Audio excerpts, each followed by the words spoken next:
Olá pessoal, tudo bem? Vamos para mais uma aula, e só relembrando, na aula anterior nós falamos sobre classificação das cadeias carbônicas e uma das últimas classificações foi sobre compostos aromáticos. E nessa aula a gente vai perceber o seguinte, que os compostos aromáticos, eles são muito mais do que apenas aquele anel aromático, que eu havia apresentado para vocês, mais ou menos assim, tá? De novo. Então, com aquelas ligações. Então a gente vai compreender agora, vamos expandir a ideia de aromaticidade, tá? E vamos conhecer uma regrinha também. Então, os compostos aromáticos, pessoal, eles são aqueles que apresentam o núcleo benzênico. Ou seja, nós vimos aqui na classificação da cadeia carbônica, essas três ligações, Aqui eu tenho uma ligação sigma e aqui uma ligação pi, Só relembrando um pouco. Quando tem só ligação simples é sigma, tá? Então ele pode ser representado assim e também assim, tá? Vamos compreender por que esse círculo está aqui, tá bom? Então, eles apresentam esse núcleo benzênico e eles obedecem à regra de Huckel. Essa regrinha que nós vamos aprender hoje, tá bom? Então, o benzeno, pessoal, ele é o principal representante da classe dos aromáticos. Não significa dizer que ele é o único aromático, ok? Bom, então, aqui está a estrutura dele, o ângulo entre as ligações, tá? 120 graus. Por quê? Porque aqui a gente tem uma geometria trigonal, tá? Trigonal plana. Por quê? Porque aqui existem ligações duplas. Aí essas ligações, uma é sigma e a outra é pi, tá bom? Bem, vamos ver um pouquinho como é que ele foi descoberto, Primeira coisa, ele foi descoberto por Michael Faraday em 1825. E a fórmula molecular, essa C6H6, ela foi estabelecida, pessoal, apenas 9 anos depois, tá? E aí, a grande dúvida era a fórmula estrutural. Veja bem, só foi estabelecida 40 anos depois da descoberta, por Friedrich Kekulé, certo? E o que a gente conhece da história, é que foi um sonho, tá? Por meio de um sonho, ele descobriu a fórmula estrutural do anel aromático, tá? Bem, então ele usou essa simbologia aqui, dos alquimistas, tá? Essa imagem aqui, isso aqui é chamado de Ouroboros, tá? É como se fosse um dragão mordendo o próprio rabo. Então essa ideia foi que Kekulé, no seu sonho, ele começou a perceber isso aí, tá? Tem um relato aqui da ideia dele, Então, ele disse o quê? Algo semelhante aconteceu com a teoria do benzeno, o anel aromático lá. Durante minha estada em Ghent, morava em elegantes aposentos de solteiro na via principal. Meu escritório, no entanto, tinha frente para um beco estreito e nenhuma luz do dia penetrava nele. Estava sentado escrevendo meu livro didático, mas o trabalho não progredia. Meus pensamentos estavam em outro lugar. Virei minha cadeira para o fogo e cochilei. Novamente os átomos estavam saltando diante dos meus olhos. Nessa hora, os grupos menores mantinham-se modestamente no fundo. Meu olho mental, que se tornara mais aguçado pelas visões repetidas do mesmo tipo, podia agora distinguir estruturas maiores de conformações múltiplas. Fileiras longas, às vezes mais apertadas, todas juntas, emparelhadas e entrelaçadas em movimento como o de uma cobra. Mas veja, o que era aquilo? Uma das cobras havia agarrado sua própria cauda, e essa forma girava zombeteiramente diante dos meus olhos. Acordei como se por um raio de luz, e então também passei o resto da noite desenvolvendo as consequências da hipótese. Então a gente pode perceber um pouco da complexidade, que foi para ele poder estabelecer essa hipótese. A gente vai compreender durante esse momento agora, tá? Então, ó, ele propôs o quê? Uma estrutura cíclica. Então, como está representado aqui, ó, cíclica é o quê? Cadeia fechada, com duplas alternadas em cada átomo de hidrogênio. Veja bem, em que cada átomo de hidrogênio está ligado. Então, aqui a gente tem hidrogênio, né? Ó. Então, se fôssemos representar aqui, tendo outra representação da cadeia, duplas alternadas. Então, eu vou ter uma dupla aqui, uma simples, dupla simples e assim por diante. Certo? Surgiu um problema com a proposta dele, tá? Ele permitia dois desenhos diferentes para o benzeno, ou seja, essa ligação, ó, ela também poderia estar nessa outra posição, como estava sendo representado nessa segunda imagem. Aí, para resolver esse problema, ele propôs que as duas formas estavam em um equilíbrio químico muito rápido, que impedia o isolamento das duas formas, ou seja, essas ligações estavam em constante movimento, tá? Aí, a teoria dele não explicava o quê? Uma outra situação. As características atípicas desse anel aromático e de seus derivados, quando eles sofressem reações de substituição em vez de adição, e de serem mais estáveis do que as estruturas de Kekulé, quando as estruturas dele sugeriam, né? Então, ou seja, nós vamos ver também um assunto sobre reações orgânicas, tá? Que existem basicamente três: adição, substituição e eliminação. Tá? Então, assim, rapidamente, adição, pessoal, o nome já diz, ele adiciona, né, o composto aqui à molécula orgânica. O de substituição, ele substitui um hidrogênio por um dos elementos do composto. Tá? Então, a teoria de Kekulé não explicava o quê? Por que ocorria preferencialmente a substituição e não a adição. Tá? Aí a teoria moderna, ela apresenta o quê? Que o benzeno é um hexágono regular. E se ele tivesse ligações duplas e simples alternadas, ele não poderia ser representado por um hexágono regular. Por quê? Porque a ligação simples, pessoal, ela não tem o mesmo comprimento de uma dupla. Veja bem, aqui, ó, a ordem aqui, ó, ligação uma, né? Aí ligação dupla, duas ligações. Veja o tamanho. Então, ligação simples tem 154 picômetros, tá? Unidade de medida. Já a outra menor, se for tripla, menor ainda. Então, o grande detalhe seria essa representação aqui, ó. Como é que então que ele iria poder representar? Se nós fôssemos representar realmente, ó, a ligação simples de 154 de tamanho, picômetros, e a ligação dupla 134 picômetros. Então, a gente não percebia este hexágono regular, tá? Todos os seus lados iguais. Então, esse conceito, né, dessas ligações duplas alternadas aqui, ó, ele não é um conceito tão correto. Ele serve, pessoal, didaticamente para a gente compreender essa questão aqui, esse fenômeno que nós vamos ver nos próximos slides. E aí, ó, continuando a teoria moderna. Então vamos lá. A estrutura real do benzeno, então, ela é explicada por essa teoria, esse fenômeno chamado ressonância, que foi proposto pela mecânica quântica, ou seja, atual já, ó, na década de 20, tá? Então, o benzeno possui duas estruturas de ressonância, também chamadas de estruturas canônicas. E aí a gente verifica o quê?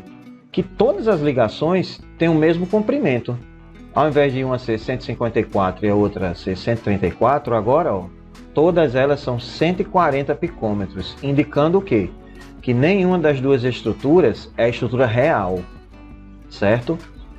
Então, o que na verdade essa ressonância ela apresenta? Ela apresenta essa movimentação das ligações aqui, tá? Então veja aqui, ó, que já é uma outra forma. Com essa movimentação, temos essa impressão delas terem o mesmo comprimento.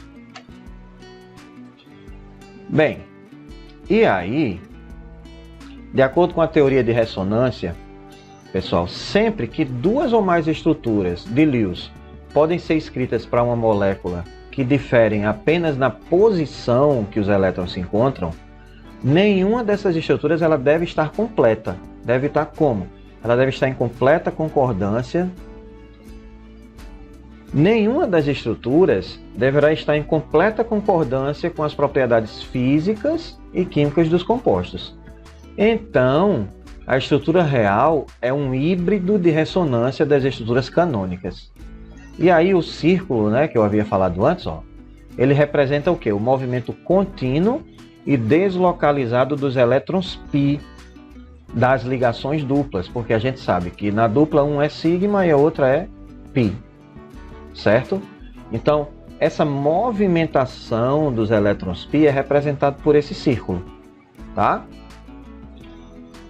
Bom, e isso é devido a esses orbitais, que nós vamos ver também o que na verdade é orbital, tá?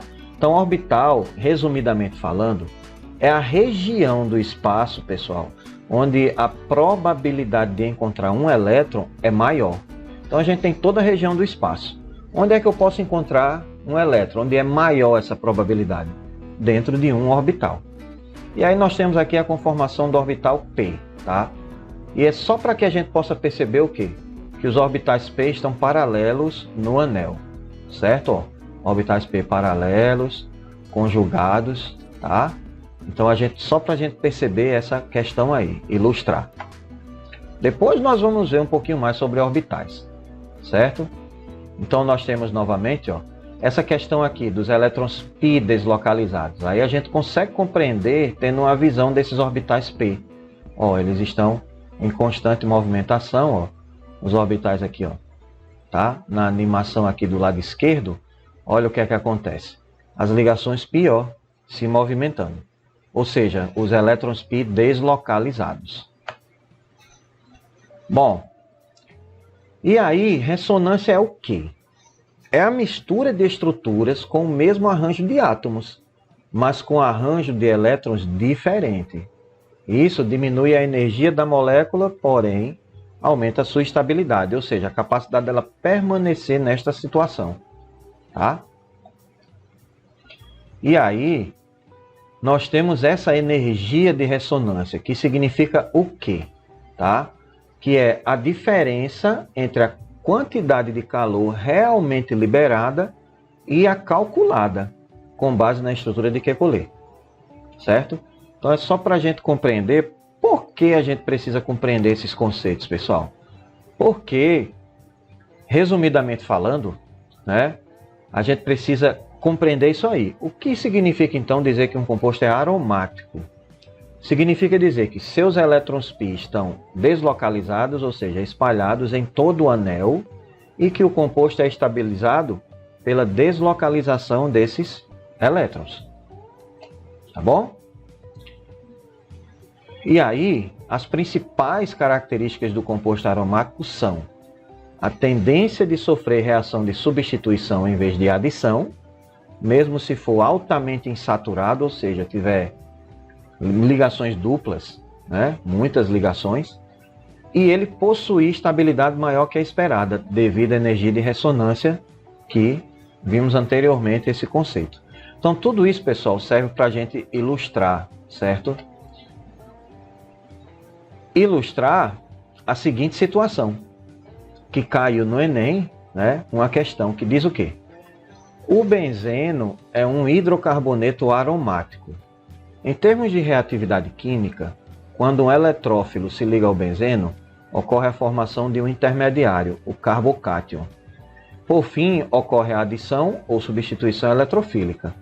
Com base no texto e no gráfico do progresso da reação apresentada, as estruturas químicas encontradas em 1, 2 e 3 são, respectivamente, aí ó, na outra a gente vai ter aqui a imagem, certo? E aqui as alternativas. Então a gente percebe o quê? Aqui o carbocátion, então cátion, algo positivo. Então a gente percebe que em todos eles tem, né? Aí ele tem dois produtos, só que qual é o produto mais estável, né? O produto mais estável é aquele produto da substituição. Então aqui vai ser o produto da adição e aqui o produto da substituição. Consequentemente aqui, ó, vai ser a letra A. Então perceba o quê? Que independente de compreendermos sobre aprofundado aí o conceito das reações orgânicas, a gente pode fazer compreendendo o conceito de aromaticidade. Tá bom? Bom, uma curiosidade é que esses outros cientistas, antes de Kekulé, eles tentaram representar, né, essa estrutura do híbrido de ressonância, do anel aromático. Olha só. Tá? Então, ó, Locksmith, Ladenburg, Claus, Devar, Armstrong, Bayer, e aí chegou em Kekulé, certo? E atualmente é a mais aceita. Mas perceba que a utilização dessas setas aqui, ó, que são chamadas setas de equilíbrio, atualmente é considerada incorreta, tá? E aí a gente sabe por quê? Por causa da ideia do híbrido de ressonância. Caso vocês tenham alguma dúvida até agora, vocês podem voltar um pouquinho o vídeo, tá? E aí vocês podem compreender melhor. Bem, aí a gente entra nessa regra de Huckel, né? Atualmente, os conceitos de composto aromático, pessoal, eles se tornaram mais amplos. Então, essa regra, né, ela serve para a gente ampliar o conceito de aromaticidade.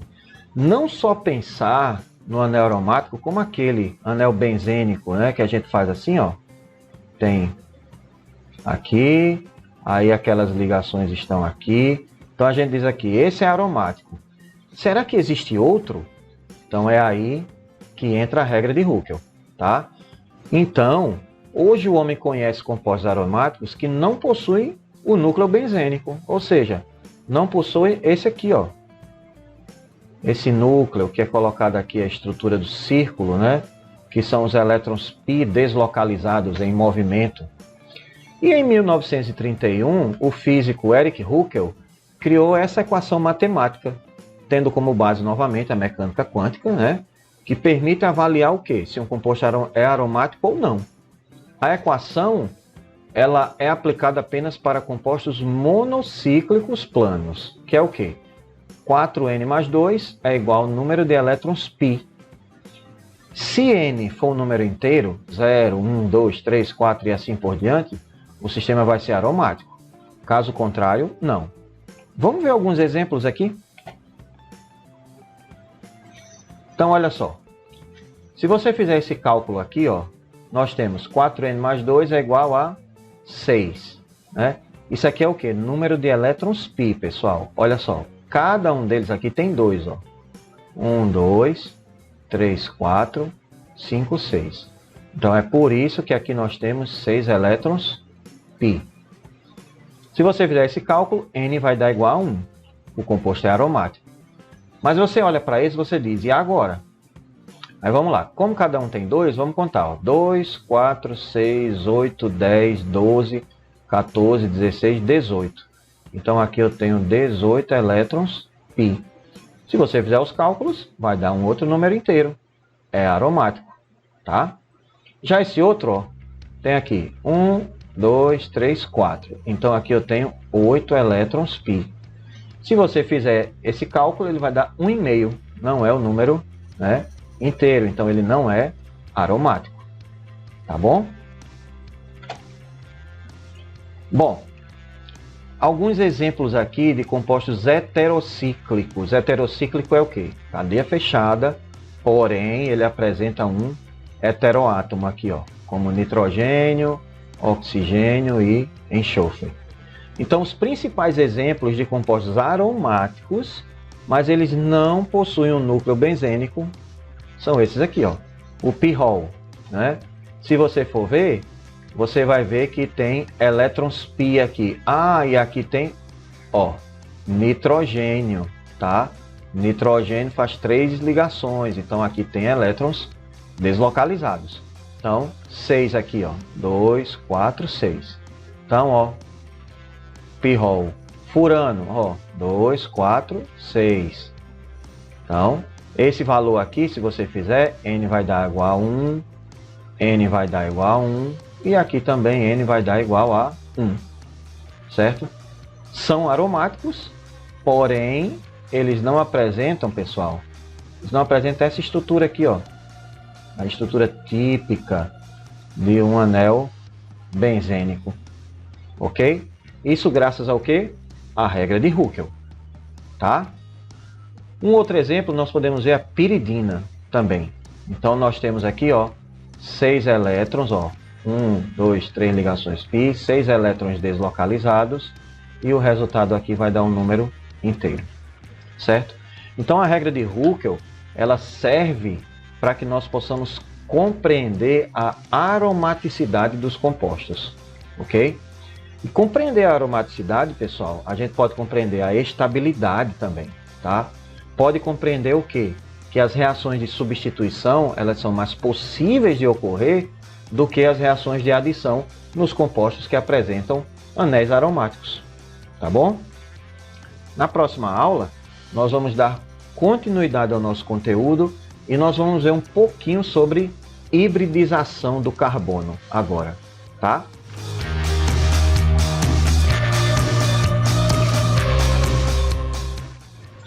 Bem, continuando nossa aula, como eu havia falado anteriormente, vamos ver agora o conceito de hibridização. Então, o conselho que eu vou dar antes, tá? Então, nós vamos ver aqui dois conceitos diferentes. Aromaticidade, tá? Que aí a gente vai interligar com classificação das cadeias carbônicas e mais para frente, reações orgânicas. Também vamos ver o conceito de hibridização. O conselho que eu dou a vocês é que parem todas as vezes que vocês necessitarem, tá bom? Vamos lá. Bem, hibridização. Então, algumas características, né? O número de elétrons desemparelhados na camada de valência, orbitais incompletos, vamos lá. Relembrando o conceito de orbital, que é a região do espaço onde a probabilidade de encontrar um elétron é maior. A gente representa o orbital, pessoal, por um quadrado, tá? Então aqui, ó, um orbital, aqui também, certo? Onde tem esses dois elétrons. O elétron é representado por uma seta, certo? Então, quando tem dois elétrons, as setas ficam em posições diferentes, tá? Isso já é um outro conceito também. Depois a gente vê. Então, assim, o número de elétrons desemparelhados na camada de valência, que é a última camada, ele indica a quantidade de ligações covalentes que podem ser efetuadas pelo átomo. Então, no estado fundamental, o carbono possui apenas 2 elétrons desemparelhados na última camada dele. Então, ele só poderia fazer 2 ligações, né? Então, olhando aqui, ó, vamos lá, o estado fundamental do carbono. Tem aqui o orbital 1s, 2s e 2p. Fazendo a distribuição eletrônica, né? Que aqui tem, ó, carbono 6, então vai ser o quê? 1s2, 2s2, 2p2. Então, colocando aqui os elétrons, ó, 1s2, 2 elétrons, 1s2, 2s2, 2p2.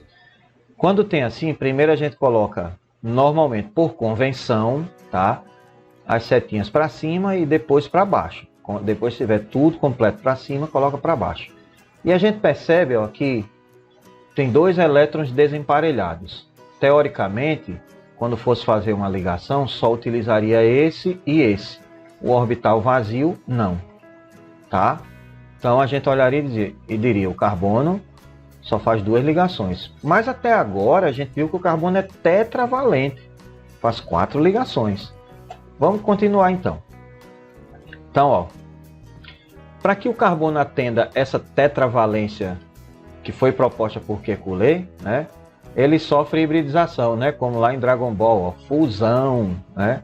Então, hibridização é isso, tá? Vamos dar uma olhada aqui. Então, veja só, no estado fundamental, tá lá 2s, 2p. Lembre-se que é apenas a camada de valência. Vou colocar aqui de novo, ó. Carbono é 1s2, 2s2, 2p2. Camada de valência, ó, é essa aqui, tá bom? Então, o que é que acontece? No estado excitado, esse elétron lá, ó, que está aqui, ó, ele salta para o último orbital lá, ok? E aí começa a entrar o conceito de hibridização, que é a fusão de todos estes orbitais que estão aqui. Aí, ó, eles vão sofrer aí, ó, a junção, né? Que é a fusão. E aí todos os elétrons vão estar lá. O que é que acontece agora? Eu vou ter, ó, ao invés de 2 do carbono lá no estado fundamental, eu vou ter agora 4 posições, certo? Aí eu vou ter um orbital S e 3 orbitais P. Por isso que fica sp3, tá? Eu posso também ter essa organização aqui, ó. Olha só como é que ocorre isso. Eu posso ter o orbital. Aqui eu tenho S. Então aqui seria, ó, nesse caso aqui, ó, vou até escrever aqui S, P, P e P. Aqui eu já tenho S, P, P. Então vai ficar um S e depois P2. E aqui um orbital P, que esse orbital aqui é um orbital π, tá? Só para já vocês irem se familiarizando com isso aí. E eu posso ter a terceira organização, que vai ficar assim, ó, também fazendo parte da hibridização. E a gente vai compreender porque podem haver essas 3 organizações, tá? Então, ó, eu vou ter agora 2, aqui vai ser S e um P. Então vai ser 2sp e 2p. Aqui eu tenho orbitais π, então vai ser, e esse também π.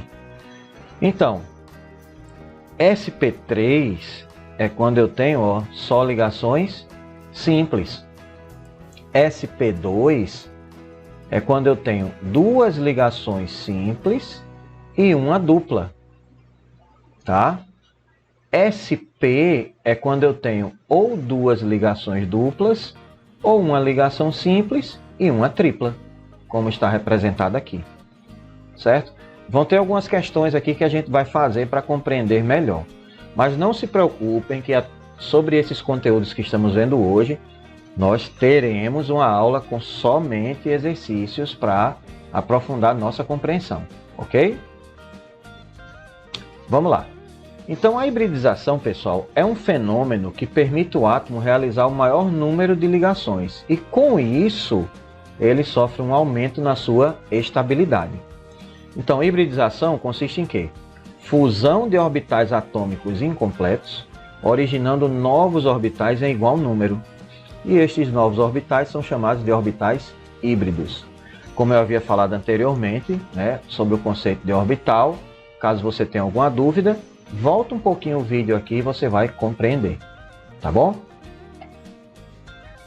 Ótimo, vamos lá. Hibridização sp3 apresenta uma geometria tetraédrica. Vamos lá, vou até desenhar aqui, ó. Seria o carbono dessa forma. As 4 ligações simples, então a hibridização do carbono seria sp3. Olha aqui, ó, no espaço como é que fica, né? Então fica todas as ligações simples, tá? O ângulo aqui, pessoal, da geometria, aqui, ó, é de 109,5 graus. Isso aqui até nós já vimos, né? A geometria do carbono em algumas aulas anteriores. Tá bom? Próxima geometria. Geometria sp2, geometria trigonal. Quando eu tenho 2 ligações simples e uma ligação dupla. Tá? Olha como é que fica a organização dele. Olha esse orbital aqui, ó, um pouquinho maior, porque aqui eu tenho a ligação dupla. O ângulo agora entre eles, ele vai aqui, ó, ser de 120 graus. Tá bom? Então, beleza. Vamos para a última, hibridização. Hibridização sp, tá? Aí é quando eu tenho, ó, a geometria linear, um ângulo aqui, que nós já vimos também, de 180 graus. Ó, como tem a ligação tripla, a gente percebe que o orbital é um pouquinho mais, né, gordinho, vamos dizer assim. Só que muito pouco, tá? Outro detalhe, pessoal, com relação ao tamanho da ligação. Lembra que a ligação simples ela é maior que a ligação dupla, que é maior que a ligação tripla, ok? Elas não apresentam o mesmo tamanho. Isso a gente viu lá em aromaticidade. Qualquer coisa, vocês podem voltar um pouquinho o vídeo e aí compreender, tá bem? Então, ó, resumindo aqui. Ligações feitas pelo carbono. Só ligações simples na primeira. 4 ligações sigma. Hibridização sp3. Geometria tetraédrica. O ângulo de 109 graus e 28 minutos. Também pode ser aqui 109,5 graus. Ligação dupla agora, feita pelo carbono. Aí eu tenho 3 ligações sigma e uma pi. Hibridização sp2. Geometria trigonal plana. Ângulos de 120 graus entre as ligações. Agora eu tenho ou uma ligação tripla ou 2 ligações duplas. Aí eu tenho aqui 2 ligações sigma e 2 pi. Hibridização sp. Geometria linear para as duas e ângulos de 180 graus. Ok? Vamos a um exemplo. Isso aqui foi uma questão que caiu no Enem, tá? Falando um pouco sobre o grafeno. Então vamos lá acompanhar. O grafeno é uma forma alotrópica do carbono constituído por uma folha planar, arranjo bidimensional, de átomos de carbono compactados e com a espessura de apenas um átomo. Sua estrutura é hexagonal, conforme a figura. Aqui, então, ó, estrutura aqui é hexagonal, ok? Nesse arranjo, os átomos de carbono possuem hibridização de que tipo? Então, beleza. Para que eles apresentem esse arranjo hexagonal, pessoal, carbono a gente sabe que realiza 4 ligações, certo? Então, para que ele faça esse arranjo aqui, então aqui, ó, esse daqui, ó, por exemplo, ele já está fazendo 3. Precisa de mais uma ligação, então a gente aqui, ó, aqui tem ligações duplas. Como tem ligações duplas, que tipo de hibridização ele apresenta? Então, ó, ligação simples, hibridização sp3, né? Vou colocar aqui, simples. Ligação dupla, sp2, tá? Ligação tripla, sp.